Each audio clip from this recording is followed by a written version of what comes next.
hay una nueva. La que salió En la Gaceta. Ah, no, Sí. esta es muy grande. Y había unas chiquitas que pusieron en redes sociales. Ujú. Entonces dijimos, ¿ya para qué le pedimos, no? No, ya así con esa. Sí, nada más. Investigador de Make se acabó y así se pide y es todo. Sí. 2 minutos. Falta. Entonces, ¿a ustedes les tocó organizar en esta ocasión los...? Sí, las conferencias que Ujú. propuso en su eje temático Ya. del doctor Armando. Sí. Ya. ¿Tu tesis de qué fue? La mía sobre acumulación de capital. Ah, Sí. Entonces, pues ahí estuvimos nosotros. ¿quién te dirigió la tesis? El doctor Gerardo. Ese fue mi alumno, tú sabes que fue mi primer alumno. Me comenta muchas cosas bastante positivas de Sí, usted. a veces espero. Si no voy y le doy. Sí, es que él me comentaba que lo propuso para el premio de jóvenes.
¿Redes sociales?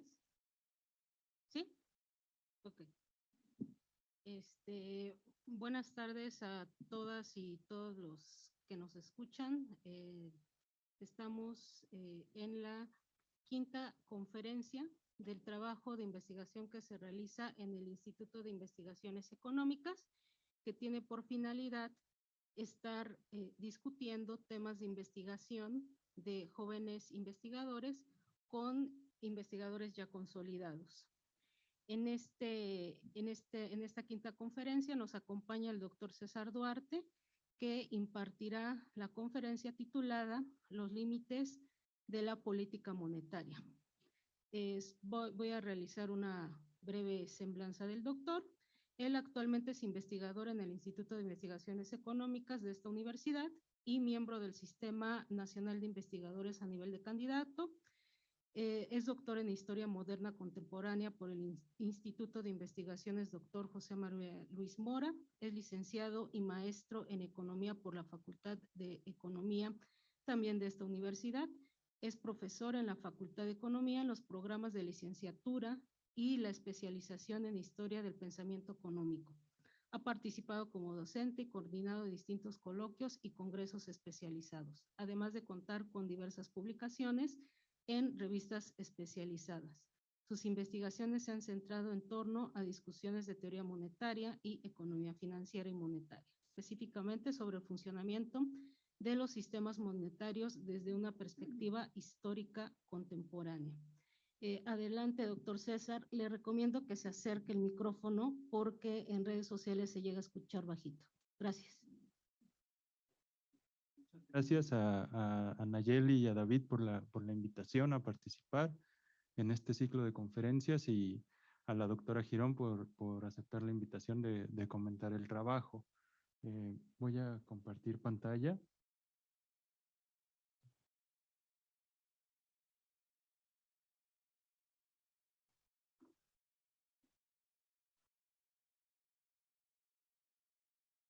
Ok,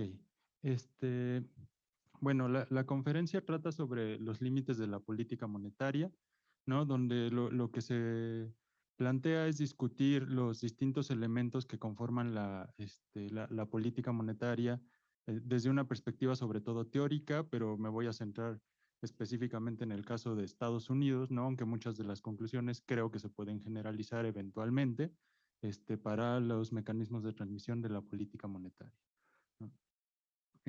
Recientemente la política monetaria ha estado digamos, en el ojo del huracán, justamente en las últimas semanas y en los últimos meses, a partir primero de la pandemia y después últimamente con los problemas inflacionarios que se han presentado a nivel mundial, ¿no? Entonces, digamos que el mecanismo tradicional de funcionamiento de la política monetaria es a través de las tasas de interés, es el instrumento por excelencia, digamos, que utilizan las autoridades monetarias para tratar de regular el ciclo económico, ya sea para estimular la producción y el empleo o para contener el alza en los precios, ¿no? Entonces, por ejemplo, aquí tomé algunas citas del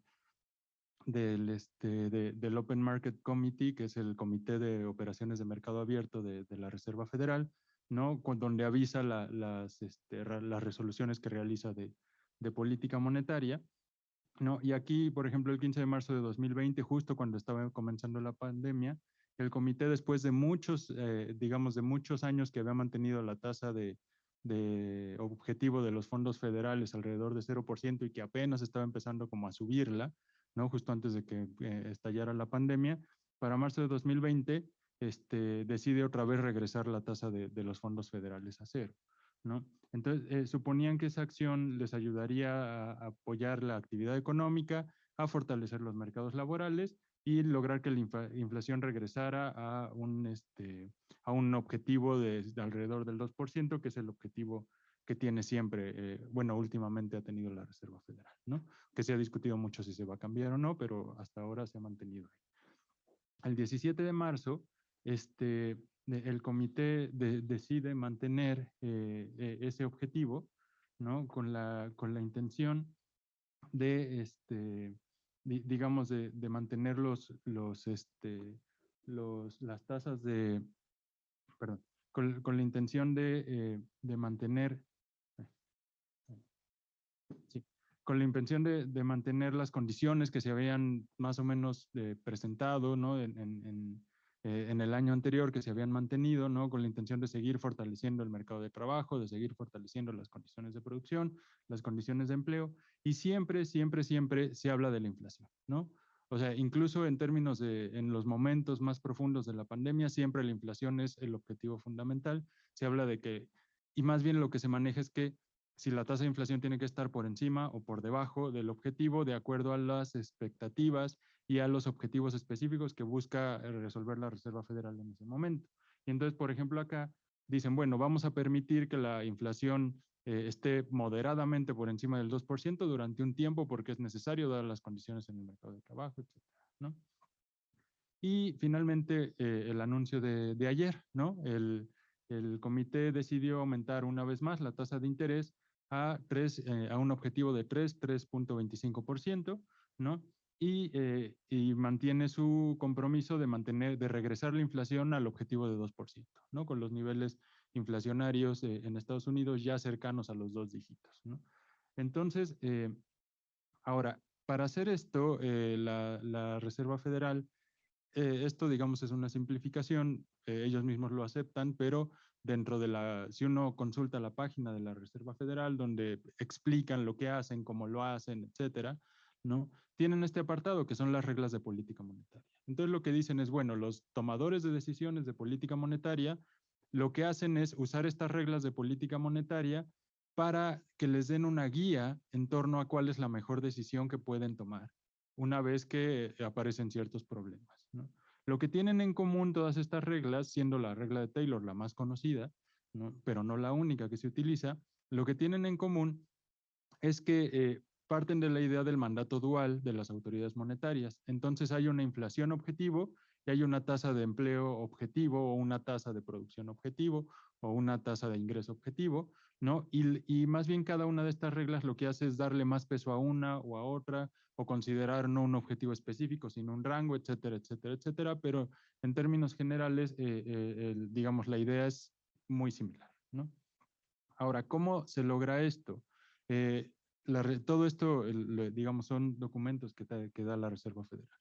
Dice la Reserva Federal, bueno, tenemos dos objetivos, el empleo máximo y la inflación baja y estable. Estos objetivos se logran a partir de la política monetaria y ahí es interesante que mencionan únicamente estos dos elementos de la política monetaria, ¿no? Que es la tasa objetivo de fondos federales y las comunicaciones, es decir, los anuncios que hacen de que estamos comprometidos con mantener la inflación, tal, y la Reserva Federal ahora está considerando que la situación económica es esta, y tal, ¿no? Y eso ahí implementan los canales de transmisión, ¿no? Donde, digamos, estas políticas monetarias van a afectar sobre el crecimiento y la demanda de bienes de servicio a partir de estos canales de transmisión. Los más importantes, las tasas de interés, el precio de los activos, las tasas de cambio y las expectativas de los hogares y de los negocios, ¿no? Bien. Ahora, Janet Yellen, que fuera presidente de la Reserva Federal, explica en una cita en 2016, nuestra herramienta principal consistía en operaciones de mercado abierto para manejar la cantidad de reservas disponibles para el sector bancario. Estas operaciones, a su vez, influían la tasa de interés en el mercado de fondos federales, donde los bancos que experimentan deficiencias de reservas pueden pedir prestado a bancos con reservas excesivas. Cambios en la tasa de fondos federales se transmitiría a otras tasas de interés de corto plazo, afectando las tasas de interés de largo plazo y las condiciones financieras federales y, por tanto, la inflación y la actividad económica, ¿no? Ese trabalenguas, básicamente lo que quiere decir es, nosotros movemos de este lado y esperamos que las condiciones cambien hasta acá, ¿no? O sea, es como digamos, sería como unos dominós. Entonces, si yo muevo acá, van a pasar varios efectos que van a desencadenar en una mejora en las condiciones federales, en las condiciones financieras federales, y eso va a mejorar las condiciones inflacionarias y la actividad económica, ¿no? Y el punto clave aquí es que ellos, la Reserva Federal, controla la tasa digamos, tiene un efecto directo sobre la tasa de fondos federales de corto plazo, pero consideran que la tasa relevante es la de largo plazo, ¿no? Y esa es la que quieren modificar mediante este esquema complejo de tasas de interés donde digamos, si una sube, empuja a las otras a las de los siguientes plazos para llegar a afectar la de largo plazo. Keynes explicaba esto de una manera similar, ¿no? En 1937, en la teoría general, Keynes nos dice, la dirección monetaria hace sentir su efecto en el sistema económico por su influencia sobre el motivo especulación. Este es un punto fundamental en la teoría keynesiana, ¿no? Keynes habla de que hay tres motivos para demandar dinero: precaución, transacción, esos están relacionados con el ingreso, y el motivo especulación, que básicamente es la idea que tienen los inversionistas de si la tasa de interés va a subir, va a bajar, se va a mantener, y con base en ella tomar decisiones, ¿no? Y entonces, dado que ese motivo responde a la tasa de interés, es ahí donde la política monetaria impacta, ¿no? Sobre los otros motivos puede llegar a tener efectos, pero son efectos indirectos. Entonces, dice Keynes, ejerce su influencia por el motivo de especulación porque la demanda de dinero para satisfacer los motivos transacción y precaución no responden a cualquier influencia, excepto el acaecimiento real de un cambio en la actividad económica general y en el nivel de ingresos. Mientras la experiencia indica que la demanda total de dinero para satisfacer el motivo de especulación suele mostrar una respuesta continua ante los cambios graduales en la tasa de interés. Es decir, hay una curva continua que relaciona los cambios en la demanda de dinero para satisfacer el motivo de especulación con los que ocurren en la tasa de interés, debidos a modificaciones en los precios de los títulos y deudas de diversos vencimientos. Entonces, de la misma manera, Keynes dice, bueno, aunque Keynes no hablaba de que, en la teoría general al menos, de que la autoridad monetaria determinaba la tasa de interés, pero ese era el objetivo. Entonces, se cambiaba la tasa de interés, eso afectaba el precio de los activos y eso modificaba el motivo de especulación. Y de esa manera se podía tener un impacto sobre la actividad económica. Ahora, Keynes reconoce este mismo problema. La autoridad monetaria recurre a las operaciones de mercado abierto para comprar y vender estos valores y así modificar la tasa de interés. Compra los valores a cambio de efectivo, es decir, emite más dinero, con ese dinero adicional compra valores, eso hace que el precio de los valores aumente, que la tasa de interés baje, y eso hace que, digamos, eso en teoría debería tener efecto sobre la demanda de dinero por motivo de especulación, haciendo que aumente la producción, haciendo que aumente el empleo mediante el mecanismo de demanda agregada. Ahora, el mismo Keynes reconoce, la autoridad monetaria controla con facilidad la tasa de interés a corto plazo, pero la tasa de interés de largo plazo puede ser más recalcitrante cuando ya ha bajado a un nivel que, basándose en la experiencia pasada y las expectativas presentes respecto a la futura política monetaria, se considera inseguro por la opinión autorizada. Y ahí hay un punto clave. En Keynes no existe un nivel, digamos, Keynes no nos dice el nivel inseguro es 4, es 5, es 2, es 0, ¿no? Depende de las condiciones específicas del momento específico. No se puede saber desde antes, o se puede tal vez estimar desde antes, pero en el momento en que se está buscando, puede ya ser diferente. Porque un punto fundamental en Keynes son las expectativas. Entonces, la autoridad monetaria tiene un mayor control sobre la tasa de corto plazo. Sin embargo, debido a la poca importancia relativa que su política tiene sobre la formación de las expectativas respecto a las tasas de interés de largo plazo, su capacidad se ve limitada, porque las decisiones de inversión se toman considerando la tasa de interés de largo plazo. Keynes está pensando que las decisiones de inversión son a largo plazo, ¿sí? Entonces, la tasa de interés relevante es la de largo plazo. Las de corto plazo pueden afectar, pero muy indirectamente. Ahora, eso ya nos habla de un primer límite que tiene la política monetaria, los instrumentos. El Banco Central se centra en el corto plazo. Sin embargo, lo que se busca es modificar las tasas de largo plazo. Entonces, Keynes dice, la mejora práctica más importante que puede realizarse en la técnica de la dirección monetaria quizás sea un ofrecimiento complejo del Banco Central de comprar y vender a los precios establecidos de valores en primera clase y de cualquier plazo, en vez del tipo bancario único para los documentos de corto plazo, ¿no? Es decir, Keynes pensaba que el Banco Central, la autoridad monetaria, debía meterse no solo a los títulos de corto plazo, a comprar y vender títulos de corto plazo, sino vender todo tipo de títulos, todo tipo de deudas. Y de esa manera afectar de manera más directa las tasas que son las relevantes para la toma de decisiones de inversión, que son las de largo plazo. Ahora, hay un segundo límite que reconoce Keynes en la política monetaria, que es la credibilidad del Banco Central.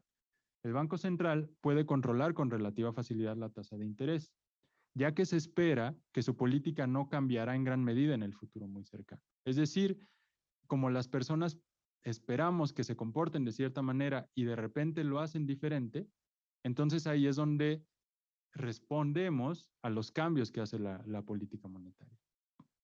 Pero la experiencia pasada y las expectativas de la política monetaria futura hacen que sea muy difícil cambiar las expectativas de las tasas de interés de largo plazo. Si la opinión pública considera que la política es experimental o puede cambiar fácilmente, será difícil que logre reducir la tasa de interés de largo plazo, porque la preferencia por la liquidez puede aumentar casi sin límite. Es decir, el segundo límite, más allá de los instrumentos que tiene la política monetaria, el segundo límite que reconoce Keynes es el hecho de que no se le crea el compromiso que tiene la autoridad monetaria para alcanzar un objetivo específico, ¿no? Es decir, se cree que, pongamos por ejemplo lo que está pasando ahorita, si la expectativa es de que esta política que está siguiendo la Reserva Federal de aumentar las tasas de interés para controlar la inflación, si yo espero que eso vaya a ser temporal y que al cabo de unos meses van a dar marcha atrás, pues no voy a cambiar mis expectativas, no voy a cambiar la toma de decisiones, ¿no? Simplemente digo, bueno, es una ocurrencia del momento, después regresarán a la situación normal, ¿no? Por eso la Reserva Federal y los bancos centrales en general son muy enfáticos en explicar cuál es el mecanismo que van a seguir, ¿no? ¿Cuál es el objetivo que buscan? ¿Por cuánto tiempo lo van a hacer? Es algo que lo han venido haciendo en los últimos años. Ahora, el tercer límite que reconoce la teoría keynesiana es tal vez el más conocido y podría incluso decir que es el único conocido, ¿no? Que es el que nos llega a partir de la interpretación que hace Hicks a la teoría keynesiana de la ISLM, ¿no? Que es la idea de la trampa de liquidez, ¿no? La idea de la preferencia absoluta por la liquidez. La situación en la que dice Keynes que hay una pequeña cantidad de miedo que hace que todo el dinero adicional que se inyecta a la economía sea absorbido y no sea invertido o gastado. Y eso, digamos, tiene que ver con unas expectativas negativas, la eficiencia marginal del capital, le llama Keynes, que es la ganancia esperada, ¿no? Entonces, la ganancia esperada, si la ganancia esperada es muy baja, prácticamente no importa qué haga el Banco Central, no importa si baja la tasa de interés, no importa si se inyecta más dinero, no importa si hay muchas facilidades para hacer lo que sea, los inversionistas no van a tomar decisiones de inversión, porque no va a ser un riesgo demasiado alto considerando que la tasa de interés es demasiado baja, ¿sí? Entonces, la autoridad monetaria en este caso habrá perdido el control efectivo sobre la tasa de interés, ¿no? Y aquí Keynes reconoce un límite muy fuerte a la política monetaria, ¿no? Prácticamente no hay forma de que la política monetaria resuelva ese problema por sí misma, ¿sí? Porque tiene que ver con expectativas. Ahora, eso es lo que decía Keynes. ¿Qué dice la política monetaria actual o los hacedores de política monetaria actual? Bernanke en el 2002, cuando se hizo una ceremonia por, me parece, los 90 años de Milton Friedman, ¿no? Habló ahí de las maravillosas lecciones que dejó el libro de Friedman y Anna Schwartz sobre la Gran Depresión, etcétera, y termina la charla con esta cita. Déjenme terminar la plática abusando ligeramente de mi estatus como representante oficial de la Reserva Federal. En ese tiempo él era el presidente de la Reserva Federal. Me gustaría decirle a Milton y a Anna, Milton Friedman y Anna Schwartz, en lo que se refiere a la Gran Depresión, tienen razón. Nosotros lo hicimos. Es decir, nosotros, Reserva Federal, fuimos los culpables, que es uno de los argumentos fundamentales del texto. Lo sentimos mucho, pero gracias a ustedes no nos volverá a pasar, ¿no? Esta cita es importante porque lo que está reconociendo Bernanke es que la Reserva Federal tenía la capacidad, si no de resolver la Gran Depresión, sí de evitarla. Y lo que está diciendo es, tenemos la capacidad de, si no resolver otra nueva crisis, sí evitarla, ¿sí? Y bueno, ya sabemos lo que pasó 7 años después, ¿no? Ahora, lo que pasó es que, y lo que, como ellos lo interpretan, es lo que ellos empezaron a reconocer como el zero lower bound, o el límite inferior cero, ¿no? El límite inferior cero, que es un límite que ellos reconocen para la tasa de interés, un punto por debajo del cual la tasa de interés ya no puede bajar. Ahora, ¿cómo lo explican? Ese punto, esta es una explicación del BIS, ¿no? Del Banco de Pagos Internacionales, pero es más o menos la idea general. Este límite inferior cero aparece por la combinación de dos factores. Uno es el costo de las tenencias de efectivo, que se define como la diferencia entre la conveniencia de mantener efectivo y el costo de almacenarlo, ¿no? Y el segundo es la respuesta de los intermediarios financieros a tasas muy bajas, que pueden bloquear el mecanismo de transmisión. Lo que dicen estos autores es, los bancos temen que los clientes opten por el efectivo cuando la tasa de interés es demasiado baja. Entonces los bancos, por mucho que la Reserva Federal, que la autoridad monetaria mande las señales de que hay que bajar las tasas de interés, los intermediarios financieros no van a bajar las tasas de interés, porque van a decir, bueno, si yo ofrezco una tasa de interés cero, las personas no van a depositar sus recursos conmigo, ¿no? Van a preferir mantenerlo, ¿sí? Porque además, si la tasa de inflación es positiva y yo les doy una tasa de interés cero, en realidad están perdiendo dinero dejando su dinero en el banco, ¿no? Están teniendo pérdidas. Entonces, las tasas de los bancos no se pueden colocar por debajo de cero. Y de esa manera, ellos reconocen la política monetaria de tasas de interés se vuelve inefectiva, ¿no? Porque encontramos este límite. No es un límite que tiene que ver con expectativa, no es un límite que tiene que ver con incertidumbre ni con miedo. Es simplemente responder a factores económicos, ¿no?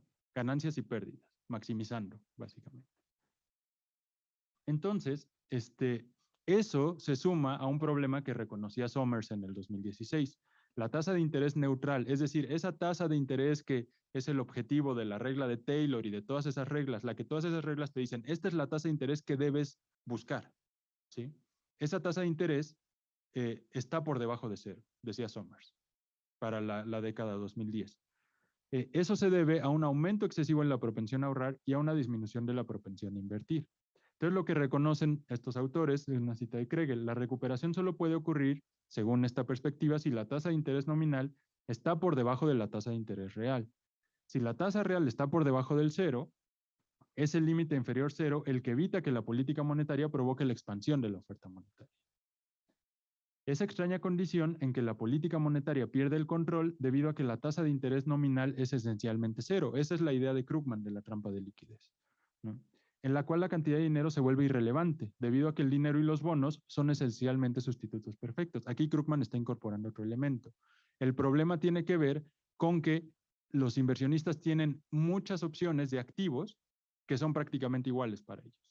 Y lo único que van a considerar es el rendimiento que les genera uno u otro.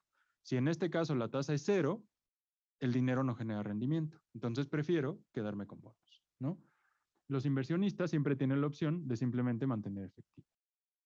Entonces, estos límites que los califico como monetaristas, entre comillas, de la política monetaria consideran, uno, factores institucionales, que es esta situación de los bancos, las características de los activos, lo que menciona Krugman, y factores económicos, la alta propensión a ahorrar, la disminución de la propensión a invertir. Sin embargo, es la incertidumbre, esta es una cita de Julio Matos, es la incertidumbre radical característica de la economía capitalista lo que hace que disminuya la confianza en las condiciones futuras y causa que la liquidez que provee el dinero sea considerada lo más importante. Entonces, para resolver esto, las autoridades monetarias recurrieron a lo que ellos llamaban las políticas monetarias no convencionales, ¿no? Que son de muchos tipos, compra en gran escala de activos, la famosa flexibilización cuantitativa o el quantitative easing que hubo así como versiones de programas computacionales de versión 1, versión 2, versión 3, también hubo de estas y me parece que nos quedamos en la 4. El forward guidance, que es básicamente esta idea de ser muy explícito en torno a los objetivos y en torno a cómo las autoridades monetarias están evaluando la situación, cuáles son las expectativas que tienen ellos, etcétera, tasas de interés nominales negativas, el control de rendimientos de largo plazo.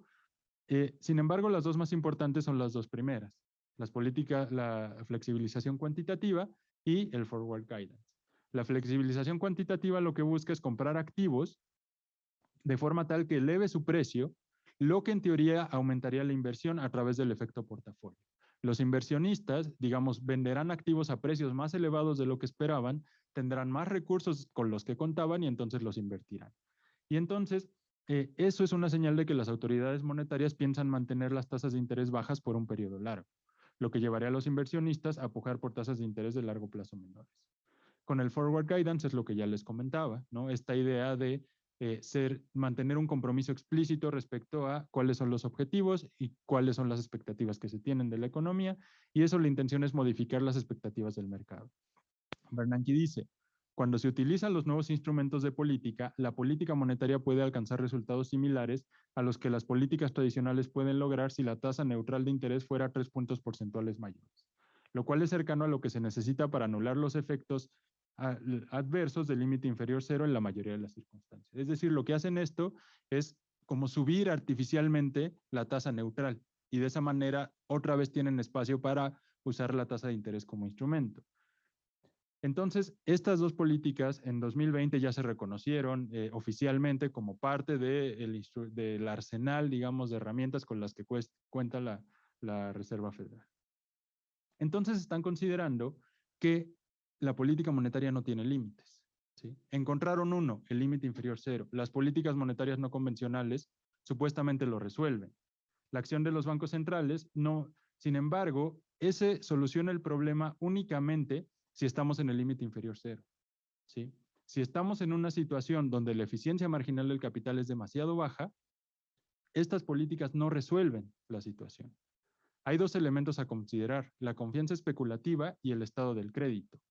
Para que cuando hay caída en las expectativas se reaviven esas expectativas positivas, tienen que recuperarse las dos, dice Keynes. La caída en las expectativas puede ser por una únicamente, pero para que se recuperen tienen que ser las dos. Ahora, la Fed, mediante las políticas monetarias no convencionales, lo que recuperó o lo que trató de recuperar fue la confianza especulativa, la confianza en los mercados financieros. Es decir, la certeza de que los activos financieros que yo tengo se van a poder vender, porque en última instancia se los vendo a la Fed. Pero la idea era que eso iba a llevar a la recuperación del estado del crédito. No obstante, no hay una relación directa. Y todo tiene que ver con el mecanismo de transmisión. Porque a pesar de que la Fed logra bajar la tasa de interés de fondos federales, de que sube el precio de los activos por la demanda que está haciendo de activos, eso no ha tenido un efecto sobre las tasas de interés que tiene el público, que enfrenta el público ante el sistema bancario. Y eso tiene que ver con el mecanismo de transmisión. No solo es necesario recuperar el instrumento, que es la tasa de interés, sino recuperar el mecanismo. Las políticas monetarias no convencionales recuperan la capacidad de fijar el nivel de tasa de interés. Pero si el nivel de eficiencia marginal del capital es suficiente para que ocurra un estímulo a la inversión con una tasa de interés más baja, El riesgo del prestamista puede impedir que funcione el mecanismo de transmisión de la política monetaria, ¿no? Hay especulación, se usan los recursos en los mercados financieros, pero el prestamista, si no confía, si no tiene certeza, no va a prestar, por mucho que la tasa de interés sea muy baja. ¿Sí? La tasa de interés es un precio, pero el acto de prestar es una decisión del prestamista. Entonces, a eso, a lo que mencionaba Keynes, y considerando las condiciones actuales, propongo este límite adicional, que es la financiarización. ¿Por qué? Porque la financiarización, al fortalecer y al empoderar a los intermediarios financieros, lo que hace es que hace que la autoridad monetaria pierda poder relativamente, pierda la capacidad de que los intermediarios financieros sigan el camino que la política monetaria les indica. Entonces, mientras que la Reserva Federal decide bajar las tasas de interés, los intermediarios financieros simplemente pueden rehusarse a seguir el camino indicado, ¿no? Y tiene que ver con el riesgo de prestamista de Keynes.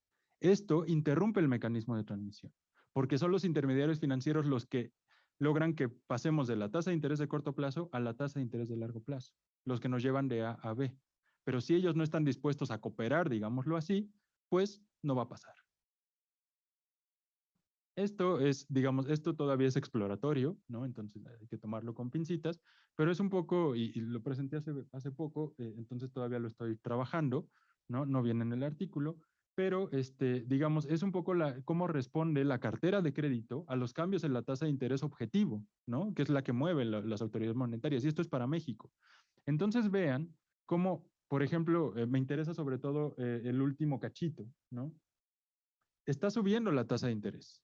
Lo que uno esperaría es que la cartera de crédito empiece a bajar, ¿no? Porque es lo que se busca, reducir la demanda, contener la inflación. Y la cartera de crédito está subiendo también. Lo mismo pasa con el crédito a entidades financieras, que sube incluso más pronunciadamente. Y para Estados Unidos es un poco lo mismo, ¿sí? O sea, y en Estados Unidos es incluso más brutal, porque la tasa de interés está en 0 y sube muchísimo. Y el crédito se recupera casi en la misma proporción, ¿no? Y se supone que lo que están buscando es que el crédito caiga, ¿no? Que haya menos facilidades de financiamiento y por lo tanto haya menos demanda y por lo tanto bajen los precios, ¿no? Lo mismo pasa acá con el crédito al consumo. Entonces, la política monetaria, metiendo esto igual que no viene en el artículo, pero digo, dado el contexto actual, tenía que mencionarse, ¿no? ¿Qué pasa con la inflación? La política monetaria busca controlar la inflación recurriendo al mismo mecanismo de transmisión, controlar la demanda, ¿sí? Modificar la tasa de interés de corto plazo para afectar la tasa de interés de largo plazo, lo que va a modificar la demanda, en este caso, en un sentido contractivo, ¿sí? Y de esa manera, resolver las presiones de oferta y que los precios bajen. Ahora, yo considero que hay dos escenarios, ninguno de los dos muy bueno desde mi perspectiva. Si la política es efectiva, vamos a controlar la inflación, pero a un costo alto. ¿Por qué? Vamos a contraer la actividad económica. Seguimos en recuperación de la pandemia. ¿Los niveles de empleo se han recuperado? Sí, pero todavía no es seguro. Estamos apenas en ese periodo de transición post-pandemia, ¿sí? Entonces, si la política es efectiva, esas ganancias que se pudieron haber tenido, las vamos a perder, ¿no? En el segundo caso, si la política es inefectiva, los aumentos en la tasa de interés no se transmiten a las condiciones de crédito y el control de la inflación se dificulta, ¿no? Entonces, que pensaría que, digo, suena raro, pensaría que tal vez es el caso más deseable, ¿no? Porque es bueno, están haciendo esto, pero no hay efecto sobre la actividad económica en general, ¿no? Para cerrar, la política monetaria es un instrumento importante para la regulación del ciclo económico, pero su actuación tiene límites. Ignora factores que van más allá de las cuestiones técnicas, que son diferenciales de tasa de interés, tasas de interés negativas, costos de almacenamiento efectivo, etcétera, etcétera, ignorando básicamente el papel de las expectativas, ¿sí? Las visiones alternativas de política no son consideradas como una alternativa real.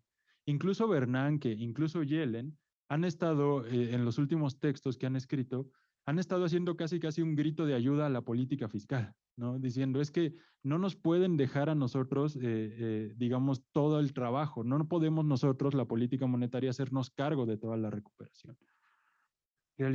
Y entonces se necesitan buscar visiones alternativas, realizar cambios institucionales que limiten el poder de los intermediarios si se quiere mejorar y recuperar el mecanismo de transmisión y aumentar el poder de las autoridades monetarias.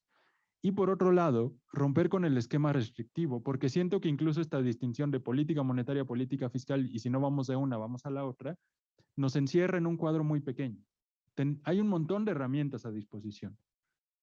Política industrial, banca de desarrollo, controles de precios incluso, ¿no? Entonces, creo que hay muchas herramientas que se tienen que explorar y no simplemente dejar que la política monetaria, que las autoridades monetarias se encarguen de regular el ciclo económico. Gracias.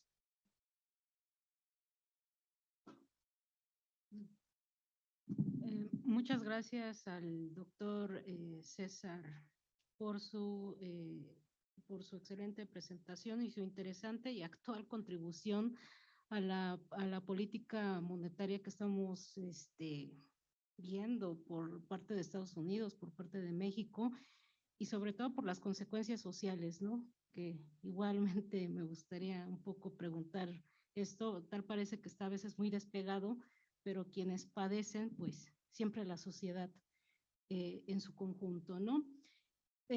Para los comentarios está la doctora Alicia Girón González. La doctora es investigadora emérita del Instituto de Investigaciones Económicas de la UNAM. Pertenece al Sistema Nacional de Investigadores nivel 3.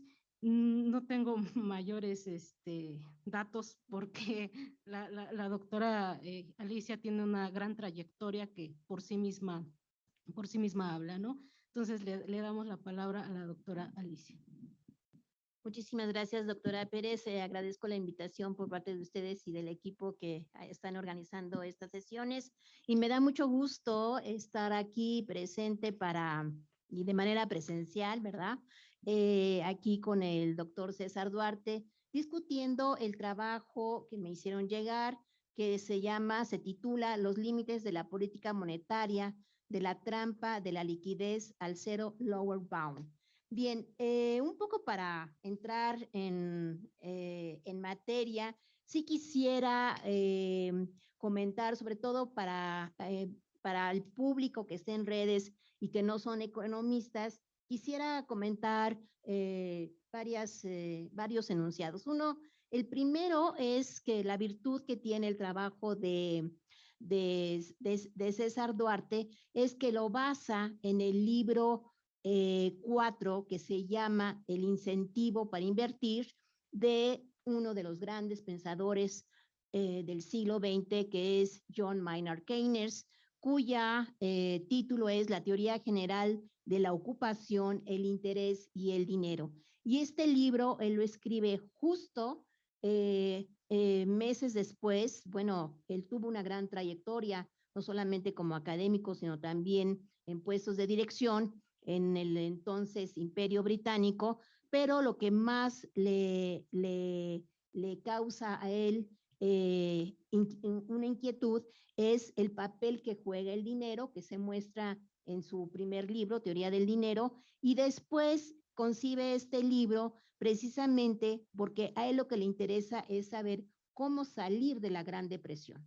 La Gran Depresión de 1929, que aunque nosotros no la vivimos, pues sí la hemos visto a través de películas y donde se veían las colas de personas que estaban sin empleo y más aparte un momento entre dos guerras, estaban saliendo, bueno, una década después, década y media, del fin de la Primera Guerra Mundial.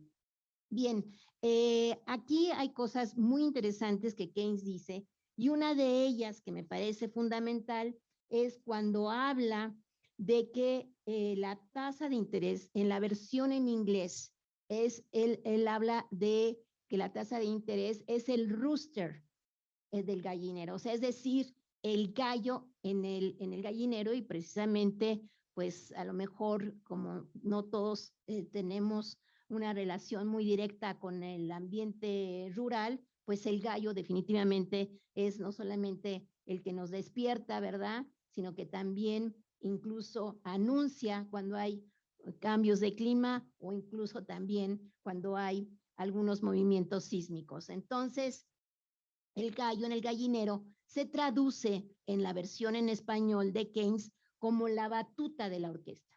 Y esta tasa de interés efectivamente no solamente es la batuta de la orquesta, sino es la que rige el sistema económico. Y esto me interesa muchísimo porque el doctor Duarte lo trata en este escrito, pero también porque él toma en cuenta lo que es la eficiencia marginal de capital, que la eficiencia marginal de capital viene a ser, y en mi opinión es una de las grandes aportaciones, es el capítulo 11 de este libro, que es la MEK, Marginal Efficiency Capital, y que deberíamos estudiarla mucho más, porque efectivamente la eficiencia marginal de capital es donde la tasa de interés se está moviendo para, de alguna manera, incentivar la inversión o reducir la inversión. O sea, esta tasa de interés, que la ha explicado muy bien el doctor César Duarte, es muy importante porque va relacionado con la política que hace el Banco Central y que desde la visión de, por ejemplo, de Randall Wray, sobre todo de cómo se ve desde la visión post-keynesiana el Banco Central, pues más allá de ser el prestamista de última instancia, es el empleador de última instancia. Y esa relación tiene que ver con el libro de Keynes, porque a Keynes lo que más le importa es recuperar el empleo en la tercera década del siglo pasado, que es un problema que tenemos al día de hoy y el cual se está enfrentando con la discusión que estamos teniendo en estos momentos con el señor Powell, que es el jefe del Banco de la Reserva Federal de los Estados Unidos, pero que además está creando un ambiente de incertidumbre a nivel mundial. ¿Por qué lo digo? Porque precisamente, aquí me voy a dividir en dos el comentario. Uno, es muy importante ver el video del día 26 de agosto de este año en la reunión de Jackson Hole, que se realiza donde está la reserva, en la Reserva Federal de Kansas City. Se reúnen cada año todos los banqueros, y ahí él dice en ese discurso, y está abierto al público en las redes, dice que lo más importante es bajar la inflación. Y la inflación, la única forma de bajarla es a partir de aumentar la tasa de interés. Y entre líneas, porque, bueno, no solamente lo dice, pero además cuando uno va a la página de la Reserva Federal, dice, y no importa que aumente el desempleo. En la reunión de hace algunas horas, en la reunión donde sube la tasa de interés, que esto fue ayer o el martes, ayer, en la reunión del miércoles, vuelve a insistir que no importa que aumente el desempleo. Él habla sobre todo de la inflación, y aquí voy a hacer un comentario. Efectivamente, Powell estaba Janet Yellen, ella tenía que ser, Janet Yellen fue propuesta por Obama, un gobierno democrático, y tenía la posibilidad de ser reelecta, y el señor Trump decide que tiene que ser Powell. Powell es, de alguna manera, elegido por el Partido Republicano. Ahora, esto es muy importante tenerlo en cuenta porque lo que está haciendo Powell definitivamente no tiene una relación muy estrecha con lo que sería Biden, al cual le preocupa muchísimo que las inversiones empiecen a crecer en Estados Unidos. Y no solamente eso, estamos a semanas de renovar parte de los puestos en las cámaras legislativas. Entonces, él indirectamente acusa a Biden el segundo incentivo que hizo que aumentara el consumo. En una problemática que todos la estamos viviendo de COVID, de confinamiento, donde se para la economía a nivel mundial, y principalmente se para porque China es el gran exportador de todas las mercancías que consumimos a nivel mundial, no solamente de exportador, sino también importador de lo que producimos. sobre todo en commodities, en materias primas, en alimentos, o sea, amplio lo que importa China para su proceso de acumulación y su ruta de la seda, pues aquí no solamente es el cierre de la economía, sino cuando empieza a abrirse la economía, se empieza a dar, incluso Trump da cerca de 700,000 millones de dólares, vuelve a haber otro incentivo y el consumo automáticamente, o sea, teóricamente, el dar esos incentivos, pues demanda, pero no, o sea, ¿qué es lo que se demanda y qué es lo que se compra? Va a ser principalmente no bienes de alimentos, sino más bien bienes intermedios. Pero los bienes intermedios no existen porque está parada la producción. Entonces, claro, hay un problema de inflación precisamente originado por ese desabasto, pero también utilizado por los corporativos para obtener ganancias. O sea, aquí la inflación también es muy importante observarla desde ese punto de vista en función de una escasez de bienes. Tal es el grado que gran parte de ese consumo fue muy interesante observar cómo se olvida incluso esa necesidad de medidas preventivas para evitar el COVID, y en Estados Unidos y en Europa se crean se empieza a incentivar, pero al mismo tiempo con un problema de escasez a nivel mundial. Entonces, esto es muy importante porque ahora esa inflación generada por este problema, muchos dicen, es una inflación de demanda, es una inflación de oferta. El hecho es que existe una inflación y además una inflación diferenciada en los diferentes productos, ¿no? A eso agregamos un conflicto bélico a finales de febrero, y esto origina que también los precios de la energía suban. Entonces tenemos un rompecabezas muy complejo, muy difícil, pero definitivamente la política monetaria que está siguiendo el señor Powell, pues está afectando. Hay una crítica muy fuerte por parte de muchos académicos prominentes.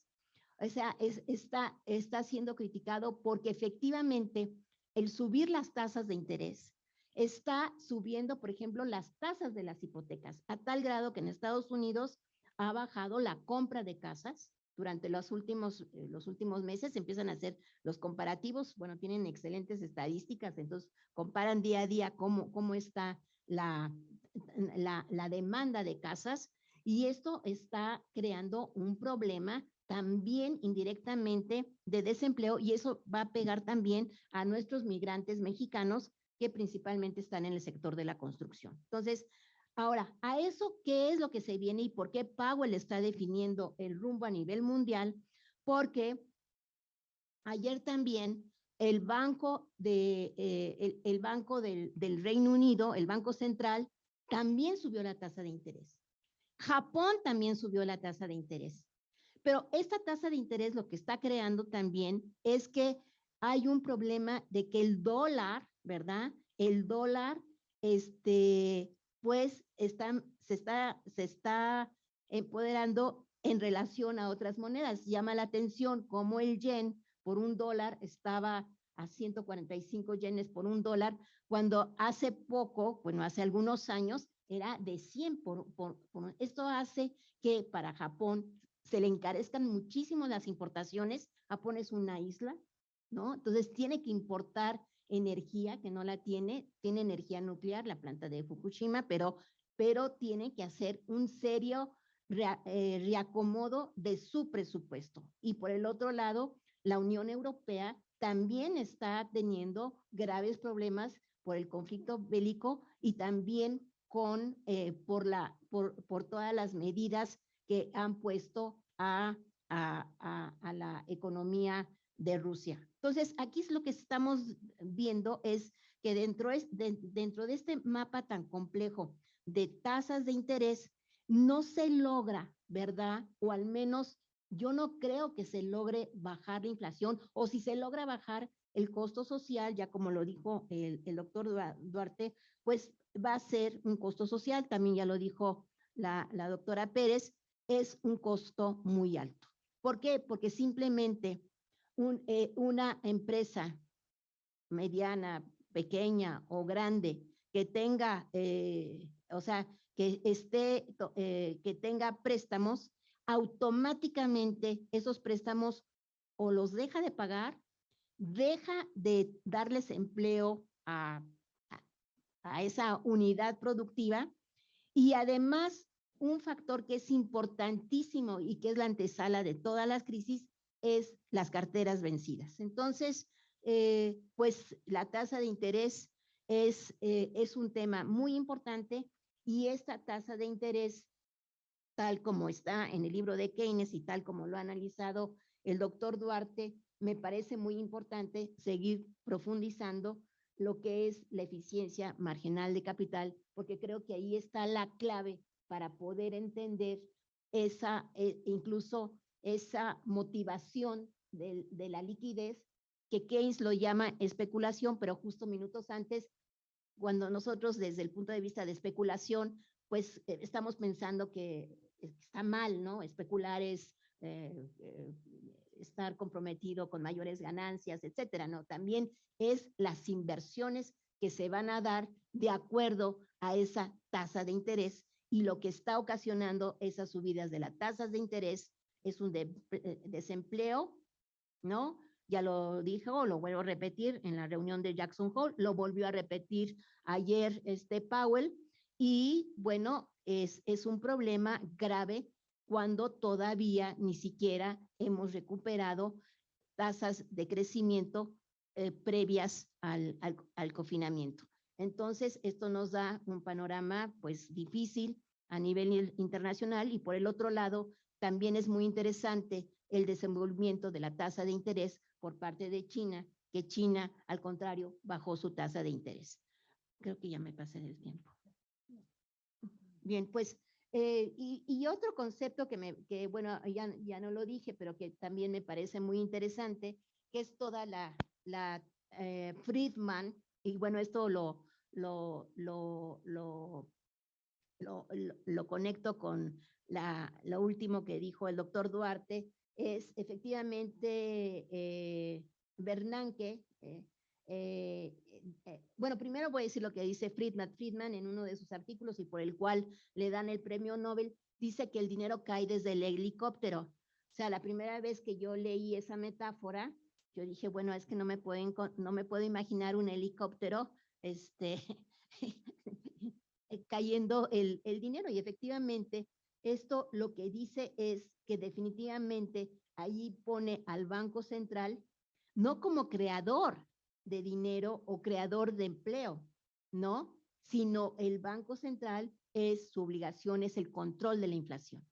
Y esto llegó para quedarse por las altas tasas de inflación que tuvimos en la década de los 80, principalmente encabezadas por el entonces jefe de la Reserva Federal, que fue Baker, ¿verdad? Que incluso indirectamente originó la crisis de la deuda externa de México en agosto del 82 y la crisis de Brasil y Argentina, y posteriormente el señor Brady sacó renegociando las deudas de estos países para poder insertarse nuevamente a los mercados financieros. Pero todo esto que de los 80s, lo que hace es que la alternativa es reformar las leyes del Banco Central, crear una reforma financiera que la lleva a cabo ya el periodo de Salinas, y ahí es donde se cambia el objetivo del Banco Central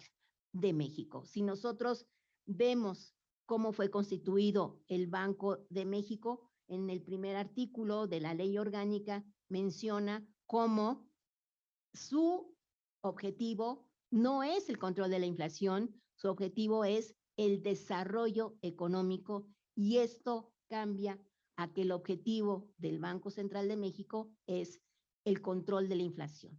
En la medida, y ya con esto ya para ir terminando, es muy importante mencionar que el Banco Central de México, la política y las decisiones del Banco Central de México dependen de las decisiones de la Reserva Federal de los Estados Unidos, porque no solamente estamos en el marco de un tratado de libre comercio, hoy UMSCA o si antes era el NAFTA o el Telecán, ahora es el UMSCA, el TEMEC, pero en los capítulos escritos ahí en estos acuerdos, la política monetaria del Banco Central de México está subsumida a los intereses. En el momento en que sube Powell su tasa de interés, automáticamente Banco de México también tendrá que subir la tasa de interés porque es un sistema financiero totalmente integrado. Y bueno, efectivamente, quiero ya concluir, pues sí, Bernanke en 2002 dio un discurso maravilloso, es más, habló de que era el periodo de la gran moderación, ¿no? The Great Moderation. Y bueno, pues efectivamente aquí la gran moderación y el manejo de la tasa de interés, ¿verdad?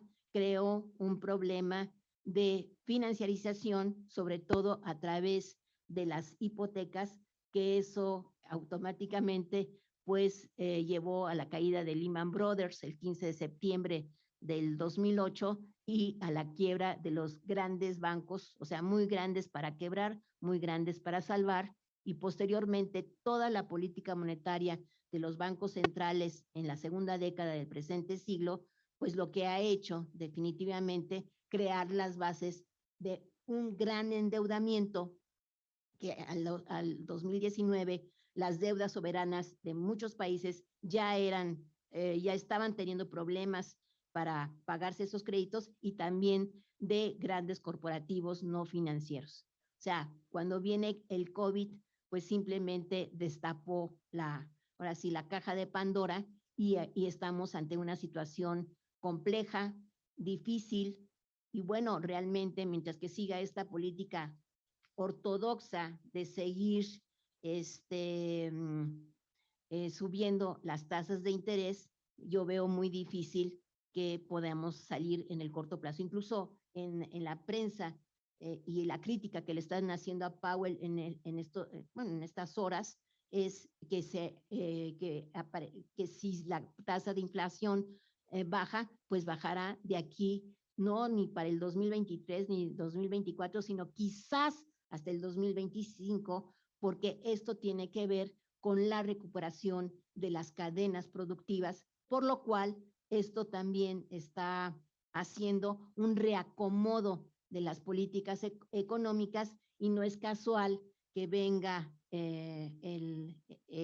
Estados Unidos, ya no voy a decir los nombres, ¿verdad?, para ofrecer que también nos integremos a través de los semiconductores, ¿no? Entonces, eso, pues lo que se está haciendo es más allá de que si Taiwán y China y todo eso, bueno, necesitamos proteger, y esto es lo que está en los acuerdos comerciales, proteger el área de América del Norte a través de una integración más eficiente.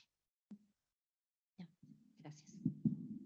Muchas gracias, doctora Girón.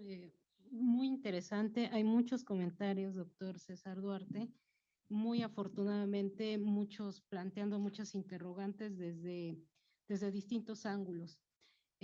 ¿Alguien que está en sala de videoconferencias tiene alguna pregunta? Por favor, doctor José Manuel.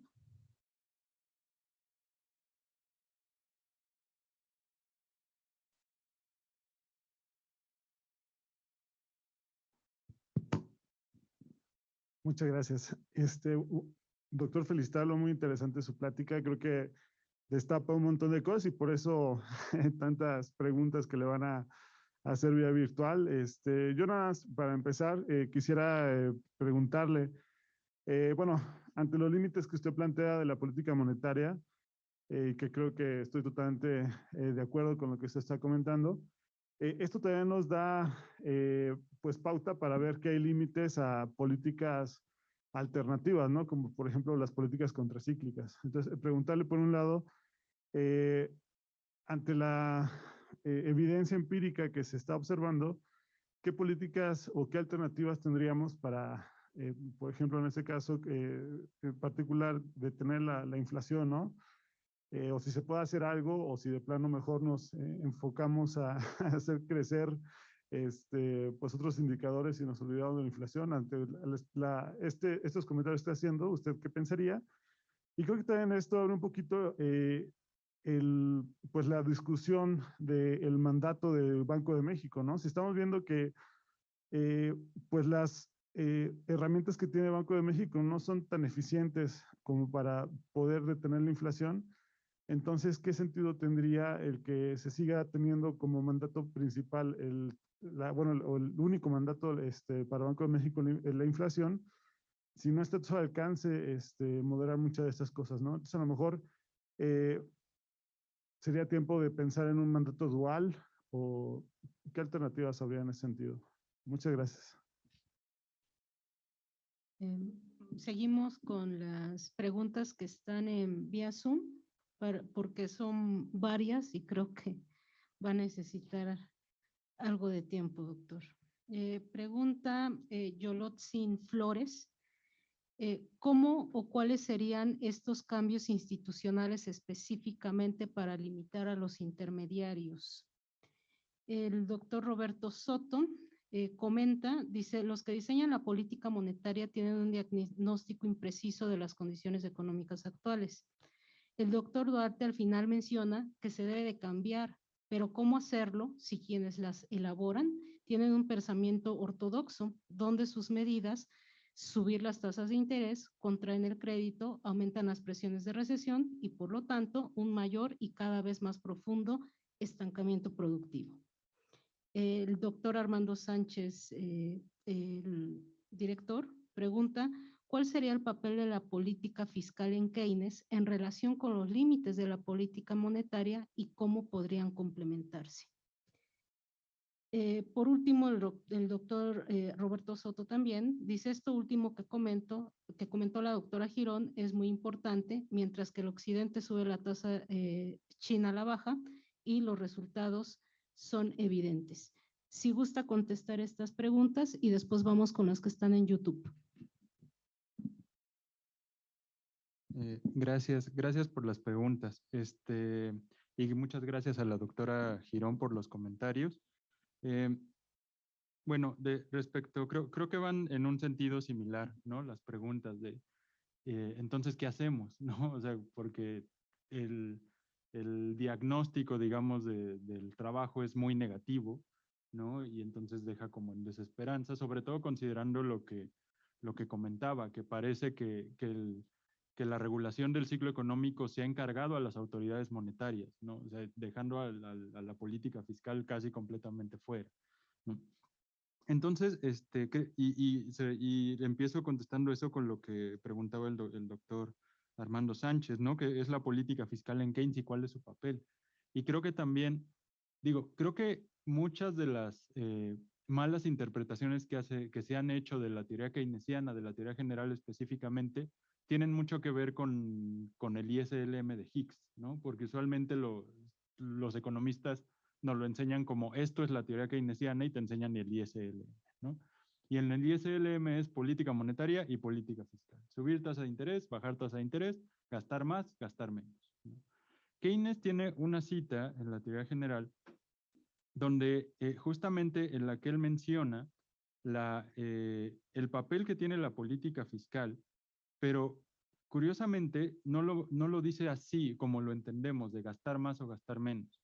Dice Keynes, por mi parte, soy ahora un poco escéptico respecto al éxito de una política puramente monetaria dirigida a influir sobre la tasa de interés. Está hablando de las condiciones de la Gran Depresión.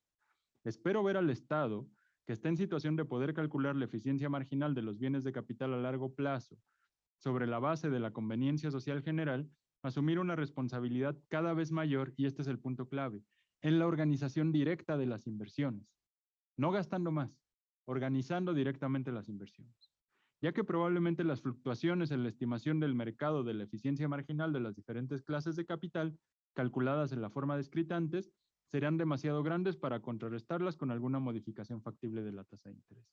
Entonces, considero que, y relacionado con lo que preguntaba el doctor José Manuel, el objetivo de Banco de México, ¿no? ¿Y cuál es el papel que tiene Banco de México en todo esto? Y la doctora Girón mencionaba el objetivo anterior, desarrollo económico. Es un objetivo lo suficientemente amplio para darle libertad de acción a Banco de México y hacer que la política monetaria se convierta en un instrumento complementario de una actividad como de la que habla Keynes, del Estado dirigiendo las inversiones, ¿no?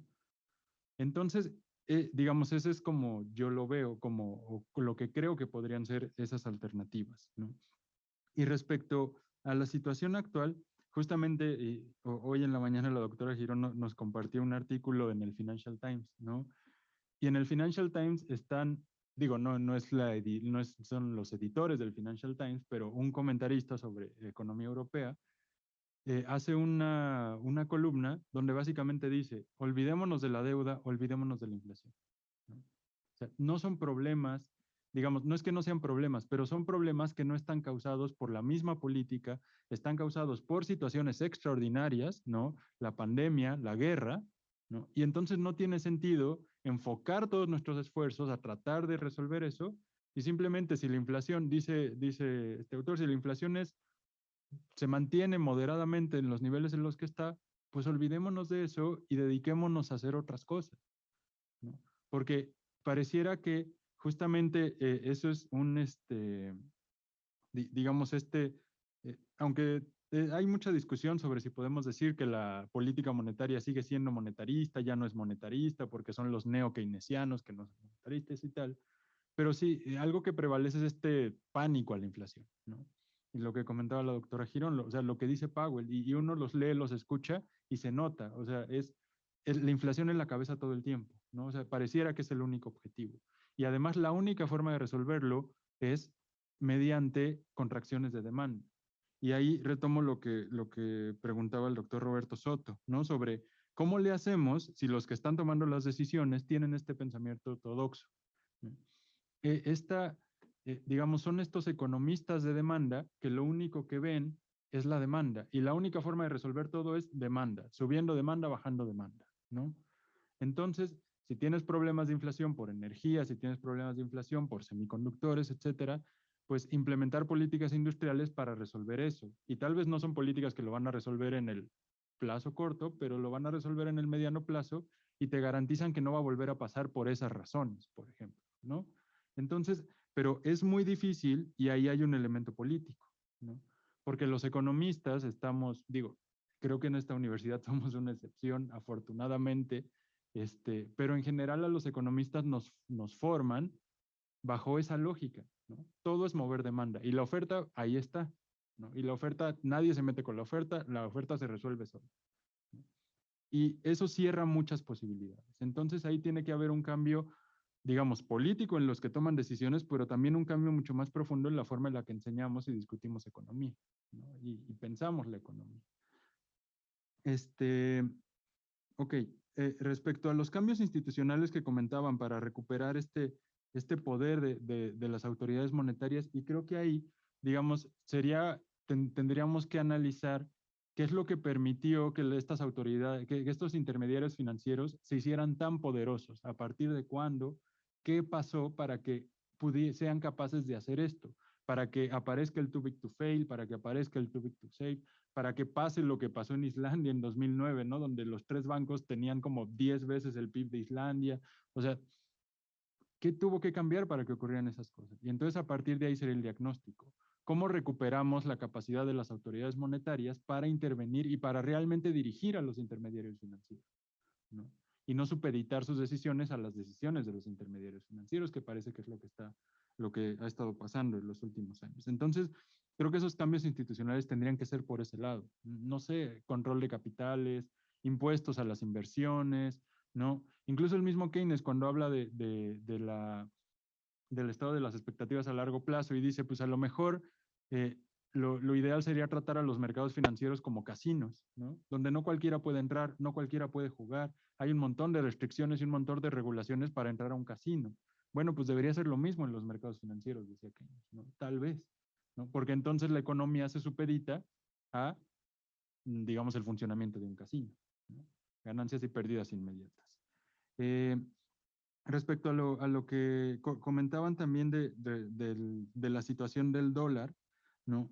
me recuerda mucho a lo que se discutía bueno, me recuerda, yo no estaba ahí, pero a lo que se discutía a finales de los 70s, ¿no? Bueno, perdón, principios de los 70s, cuando empieza a caer Bretton Woods.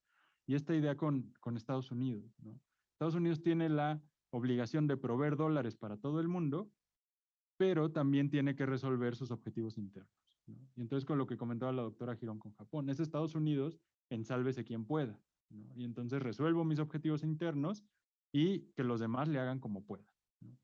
Entonces ahí también hay y digamos, toda esta reconfiguración que se está discutiendo a nivel internacional, últimamente más con la guerra en Rusia, lo que está pasando con China, etcétera, etcétera, ¿no? Lo que parecía que estaba poniendo en duda era la hegemonía del dólar. Sin embargo, lo que ha pasado en los últimos meses parece que viene a reafirmar esa hegemonía del dólar, ¿no? Aunque no dudo que esté en disputa, ¿no? Pero no veo que ese cambio ocurra en el corto plazo, ¿no? Entonces creo que ahí también habría que considerar todos esos elementos internacionales dentro de la discusión. Y nada más de lo de Friedman que comentaba la doctora Girón del helicóptero. Cuando yo estaba en la maestría, teníamos una compañera que no venía de economía, ¿no? Y recuerdo mucho, me daba mucha risa porque cuando vimos a Friedman, cuando lo vimos en clase, ¿no? Y empezaron a hablar del helicóptero y después está la contraparte, que es quemar el dinero en estos grandes hornos, ¿no? Y no sé qué. Y salimos de clase y ella no daba crédito. Decía, pero, o sea, no daba crédito porque no lo entendía. Decía, es que, o sea, ¿cómo van a tirar dinero de un helicóptero? ¿No? Y es como, no, es una metáfora. O sea, sí, pero ¿por qué lo dicen? O sea, ¿cómo van a tirar? O sea, no, que casi no tiene sentido esa discusión porque no tiene sentido ese supuesto, ¿no? Entonces, o sea, y justamente era curioso porque dado que ella no estaba acostumbrada a ese tipo de supuestos, le costaba más trabajo entenderlo, ¿no? Como el análisis y tal. Bueno, gracias. Ok. En YouTube tenemos también varias preguntas. Pregunta José Trejo Vázquez. ¿Realmente los bancos le tienen miedo a algo? Dice, es la primera vez que escucho eso, que los bancos tienen miedo. Ay, se me complicó acá un poco. Vamos aquí. Gerardo Trejo dice, buenas tardes, una presentación muy interesante, felicidades.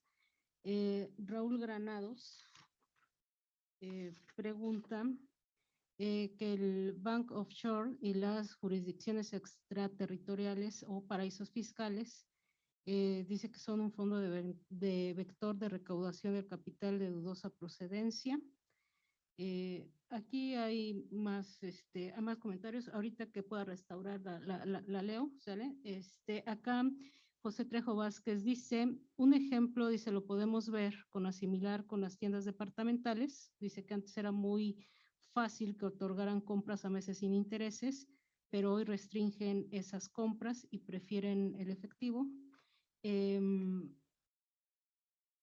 Otra pregunta del doctor Adolfo Sánchez.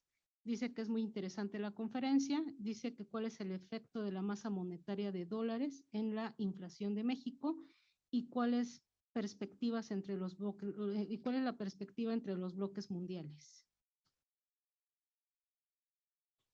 Ahorita restablecemos mi conexión.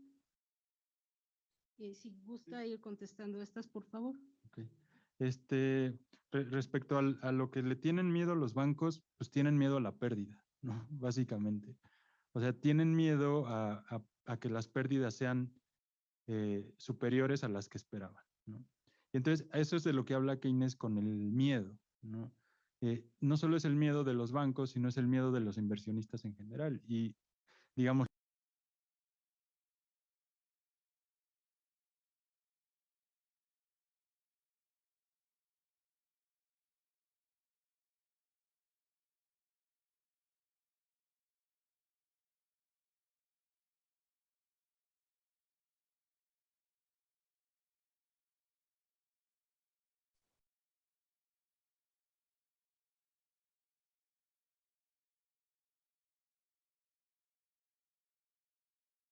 donde en el mejor de los casos van a obtener una ganancia, pero será una ganancia en el largo plazo, ¿no?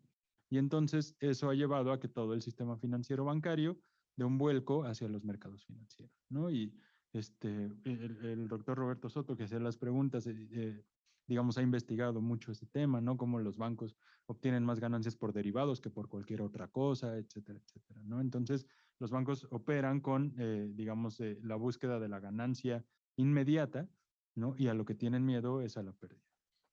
Respecto a la inyección de esta inyección extraordinaria de la masa monetaria de dólares, etcétera, ha sido curioso porque se ha hablado mucho de esto en los últimos años. Sin embargo, como comentaba, esta política de flexibilización cuantitativa lleva por lo menos 10 años. Yo creo que ya cumplió 10 años. Y durante esos 10 años nunca se hablaba del exceso de demanda causado por la gran inyección monetaria de la Reserva Federal, etcétera, etcétera. Y lo que sí veíamos era la recuperación de los mercados financieros casi inmediata, ¿no? Entonces, toda esa liquidez pareciera que se está quedando en los mercados financieros. Y ahora, digamos, sí hubo un aumento en la demanda, pero yo no lo atribuye tanto a la liquidez que inyectó en la Reserva Federal, sino a estos programas de devolución de impuestos o que les mandaban el cheque directamente, otra vez tratando de resolver la situación mediante demanda, ¿no? Entonces, digamos, ¿qué efecto pudo tener eso en la inflación en México? Yo no creo que tanta, ¿no? O sea, yo en este debate que comentaba la doctora Girón de demanda-oferta, o sea, claramente son las dos, ¿no? Los dos elementos, pero si hay que ponerse más de un lado, yo me pongo del lado de la oferta, ¿no? Entonces, porque la demanda era lógico que iba a subir. O sea, después de 2 años de encierro, era lógico que iba a haber un estallido de demanda, ¿no? Y era lógico esperar un aumento en los precios. El aumento de los precios ha sido mayor al esperado, sí, pero no precisamente por ese aumento en la demanda, sino por todos los problemas en la cadena de distribución que consideraban que para este momento iban a estar resueltos, la escasez y la guerra en Rusia, ¿no? Y todo eso que vino a complicar toda la situación, sobre todo energética, ¿no? Entonces, no creo que esta inyección de la masa monetaria de dólares haya tenido un impacto demasiado fuerte en la inflación en Estados Unidos y mucho menos en la de México, ¿no? O sea, creo que más bien se explica por otros factores que, viéndolo de cierta manera, son mucho más complejos, ¿no? Porque si solo fuera esto, bueno, pues le cerramos la llave y se resuelve todo, pero no es tan sencillo. Ok, se me desactivaron mi chat, entonces tuve ahí algunos problemas técnicos. Bueno, Gonzalo Negreros pregunta, con esto último que comentó el doctor Duarte, que Estados Unidos debe proveer de dólares a todo el mundo, esto es entonces, remite al problema de Bretton Woods. Y Raúl Granados dice, el back of shores y las jurisdicciones extraterritoriales o paraísos fiscales, dice, es un fondo vector de recaudación del capital de dudosa procedencia. Y dice, sin embargo, países y usuarios de la parte del acceso de crédito y caro juicio en estos traidores de financiarista, dice el CDBC, especificaciones técnicas y su avance en países pérdidas y lucro cesante a usuarios frente a la banca usurera y leonina. Eso es más un comentario y eso serían las preguntas. Había otra, más felicitaciones hacia su presentación y de que las transmisiones electrónicas ayudan a llegar a más personas en diferentes momentos y en diferentes espacios físicos. ¿Sale? Gracias. Sí, justo hacia el símil, ¿no? Entre Bretton Woods y justo si el problema ahorita es inflación, o sea, la doctora Girón nos explicaba lo de Japón, entonces ahí tienes una presión inflacionaria adicional para Japón, ¿no? Encareciendo sus importaciones. O sea, el caso de México, digamos, no, ese impacto no ha llegado a ser tan fuerte porque el dólar, el peso ha seguido la misma trayectoria que el dólar, ¿no? Entonces el peso es de las pocas monedas que no ha perdido valor respecto al dólar, pero prácticamente el resto del mundo sí, y los que tengan que importar ahora van a tener que pagar precios más altos en términos de dólares, ¿no? Y eso genera una presión inflacionaria mayor y todo como resultado de una política que trata de resolver la inflación en Estados Unidos, ¿no? Entonces siempre es esta, digamos, la hegemonía del dólar siempre conlleva ese riesgo, ¿sí?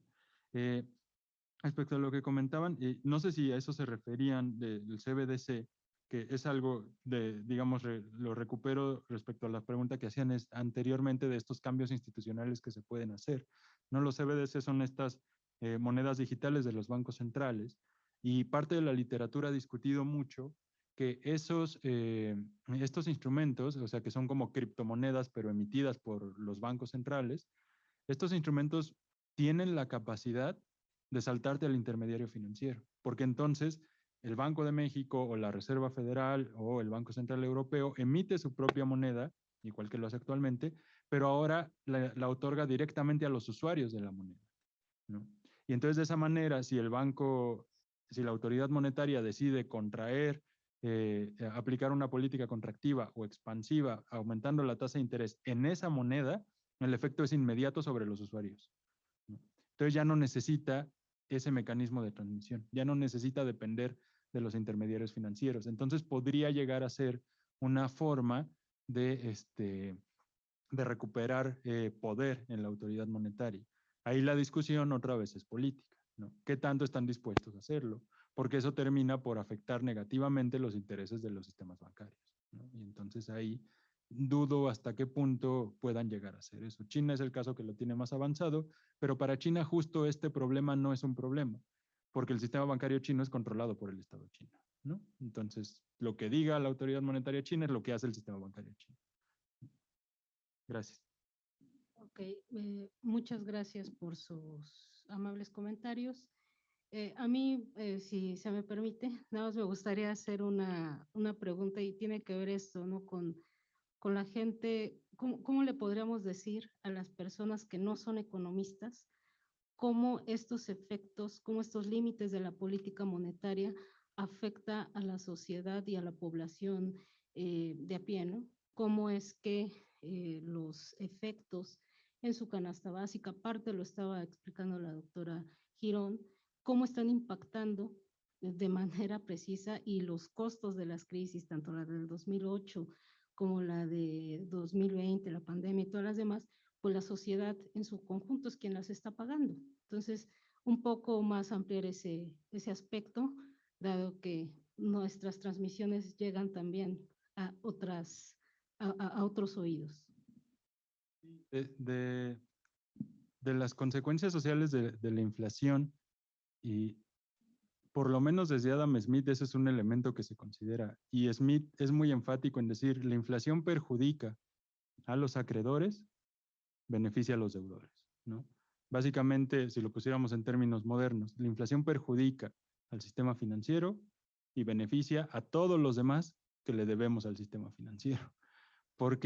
Y eso nos da muchas luces para entender por qué se hace la política que se hace, ¿no? Y lo que comentaban del poder de los intermediarios financieros, ¿no? Entonces, la inflación es perjudicial para la población en general, siempre y cuando los ingresos de la población no crezcan en la misma proporción o en una proporción similar, ¿no? Un aumento de precios del 8% a nadie le gusta, ¿no? Pero creo que es peor perder el empleo a pagar 8% más por los bienes que tenemos, ¿no? Hay una consecuencia negativa que se debe evitar. De ahí que yo, digamos, considero que estas herramientas como el control de precios tendrían que ser muy importantes, al menos el control de precios de la canasta básica, un poco para contener esos efectos que sí existen, que son perjudiciales de la inflación para la gran mayoría de la población y sobre todo para la población de menores ingresos, ¿no? Porque también la inflación tiene este efecto asimétrico, es decir, la inflación afecta más a los que menos tienen, ¿no? Las personas que tienen un ingreso más alto pueden pagar un 8% más sin que se les afecte demasiado su nivel de vida, ¿no? Entonces, para contener eso sí tendría que buscarse esas políticas alternativas. Pero en general los que realmente se ven afectados por la inflación son los sistemas financieros. Porque lo que les deben, digamos, cuando se les paga los créditos, se les paga en una moneda que vale menos de lo que valía cuando ellos la prestaron, ¿no? El dinero vale menos. Entonces, ellos son los principales interesados en contener la inflación. De ahí que, por eso considero que entonces el objetivo de Banco de México tal vez no debe ser estabilidad de precios, sino desarrollo económico. O sea, ni siquiera crecimiento, desarrollo económico. Justamente considerando todos estos impactos sociales que tiene. Y la política monetaria se ha convertido simplemente en esa herramienta que ve un numerito y trata de atinarle, ¿no? A que el numerito esté en 2, o en 4, depende del objetivo, ¿no? Sin importar todos los impactos sociales que pueda tener, ¿no? Entonces, la forma en la que se está resolviendo la inflación es sacrificando la actividad económica y para las personas sacrificando el empleo, ¿no? Entonces, vamos a sacrificar el empleo para que el número no sea 8, sea 2. Ok, muchas gracias. ¿Algún último comentario, doctora Girón? Bueno, pues sí, yo creo que es muy importante tratar de difundir este tipo de situaciones que estamos viviendo para los que pues no somos economistas, porque al final de cuentas, aunque seamos economistas, también tenemos que entender pues cómo nos llega la inflación y cómo nos llega la tasa de interés, esta subida de las tasas de interés.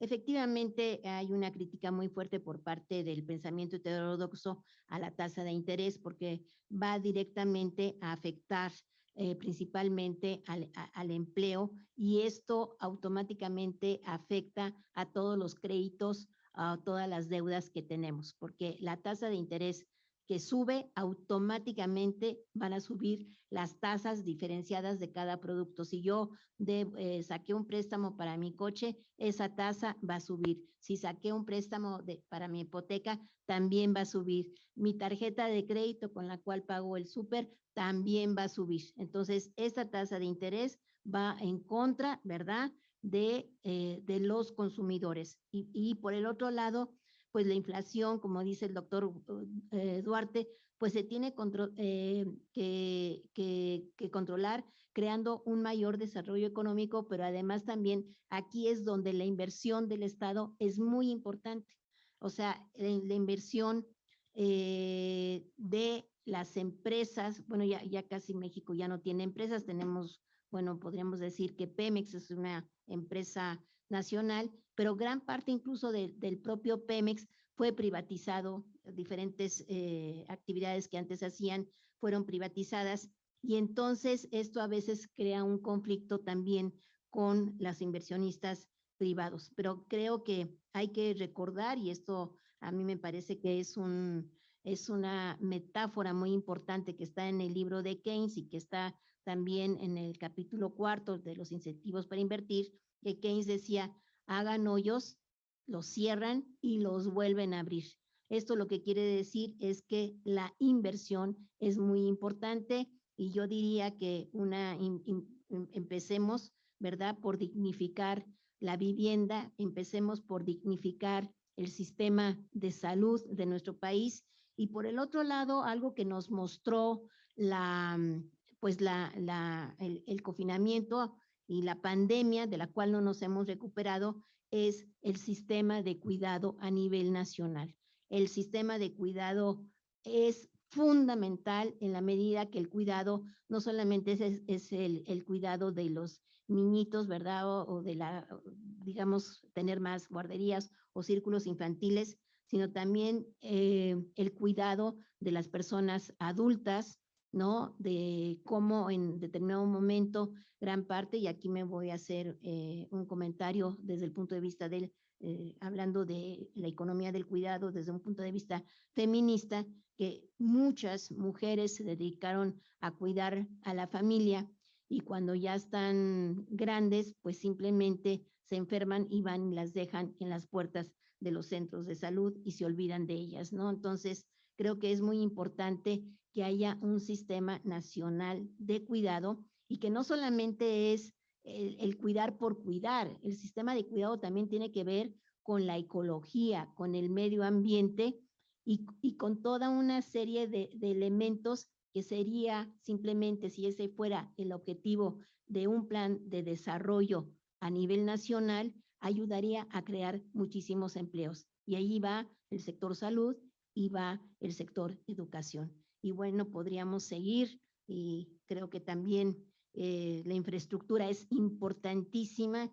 No puede ser que no tengamos un sistema de transporte donde todos nos podamos transportar sin tener que dañar a nuestras propias vidas, hacer en esta ciudad o incluso en ciudades grandes 2 horas o 3 horas o 4 horas incluso para ir y venir al lugar del trabajo, ¿no? Entonces, pues yo me iría porque sería muy importante que dentro de un plan de desarrollo económico o de desarrollo a nivel nacional, plantear lo que es el sistema de cuidado, en el cual ya ha avanzado muchísimo el Instituto Nacional de las Mujeres y también en el Senado se está ampliando. Y eso de que por austeridad republicana no podamos ampliar un sistema de cuidado, me parece que eso es una pérdida para nuestra sociedad. Muchísimas gracias. Agradecemos mucho al doctor César Duarte Rivera y a la doctora Alicia Girón por sus aportaciones muy puntuales, las del doctor César Duarte en su documento, que contribuyen a la perspectiva heterodoxa de la economía, ¿no? Y que finalmente contribuyen tanto a la sociedad como en términos de la investigación. No me queda más que invitarlos a la próxima conferencia que se va a titular Las festividades mexicanas, una aproximación desde el comportamiento del gasto de los hogares, y la impartirá el doctor Francisco Fonseca Corona con comentarios del doctor Alejandro Méndez Rodríguez. Está programada para el 13 de octubre de este año. Y con esto cerramos nuestra quinta conferencia y agradecemos a todo el apoyo técnico de difusión y al compañero José Carlos. Muchas gracias.